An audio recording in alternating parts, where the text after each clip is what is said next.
Hi dear friend, welcome back to my another video. Today in this video I'm going to show you how to convert a PDF file into a Word document file. Whether you are a student or you are a professional worker or simply you just watch this video will be helpful for you. So before starting the video, I'll ask you something that till if you not subscribe our channel, please subscribe our channel and also hit the like button of this video. So let's start the video. First of all, open a browser,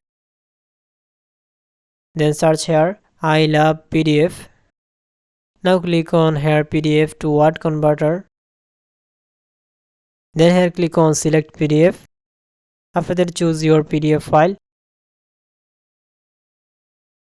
And here click on convert to Word.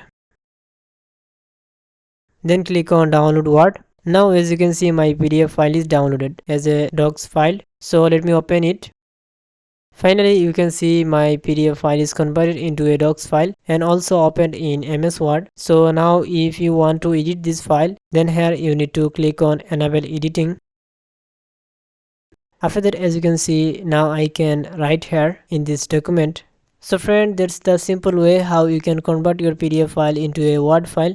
If you think this video is helpful for you, please don't forget to subscribe our channel and also hit the like button of this video. Thanks for watching this video.